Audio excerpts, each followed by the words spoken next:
अजित पवारांकडून म्हाड्यातून बबनदादा शिंदेंच्या उमेदवारीचे संकेत मिळतात। म्हाडा विधानसभेत बबन शिंदे कामाचा माणूस आहे, बाकी बिनकामाचे आहेत असं म्हटलं जात आहे। बबनदादांची उमेदवारी जाहीर करताना संजय कोकाटेंवर टीका करण्यात आलेली आहे। कुणी कितीही शपथा घेऊ, बबनदादाच आमदार होणार असं अजित पवार म्हणतात। अजितदादांच्या टीकेला राष्ट्रवादी शरदचंद्र पवार पक्षाच्या संजय कोकाटेंचं जोरदार प्रत्युत्तर सुद्धा आहे। मंदिरात जाण्याकरता आयुष्यात कधी चोरी नाही केली पाहिजे असं संजय कोकाटे पलटवार करतायत।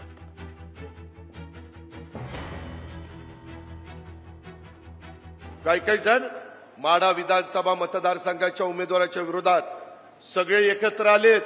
एकाच एक उमेदवार द्यायचा, शपथा घेतायत। शपथा कुठं देवळात जाऊन, ठीक आहे, त्यांनी शपथा घ्या किंवा आणखीन काही करा। कामाचा माणूस कोण आहे? बबनदादा। दुसरी ती बिनकामाची आहेत, त्याच्यावर ती शपथा घेत बसलीत।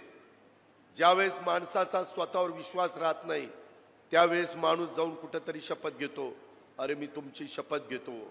अरे तुझा लात मारेल तिथं पाणी काढण्याची धमक नेतृत्वामध्ये असल्यानंतर कशाला शपथा घ्याव्या लागतात? बबनदादाचे विरोधक मंदिरामध्ये जात आहेत, त्यांचे दादा कामाचे आणि बाकी त्यांचे विरोधक सगळे बिनकामाचे। होय दादा, आम्ही परमेश्वर आणि घरातल्या ज्येष्ठ माणसांचा आदर करतो, त्यांना घाबरतो। आणि मंदिरात कोण जातं? ज्यांनी चोऱ्या केलेल्या नसतात त्यांना मंदिरात जायला परवानगी आहे। तुमचे देव कोण आहेत? ईडी, सीबीआय, नरेंद्र मोदी, अमित शहा हे तुमचे देव आहेत। आणि तुमचा दादा कामाचा किती आहे हे सगळ्या तालुक्यानं बघितले। फक्त आता अख्खा तालुका विकायचा राहिला आणि ज्याला उभा करायचंय त्याला स्टेजवर सुद्धा आणलं नाही। तुम्हाला 15 दिवसात कळेल की हा दादा कसा आहे। लोकशाही मराठी ऐका, पहा, जागरूक रहा।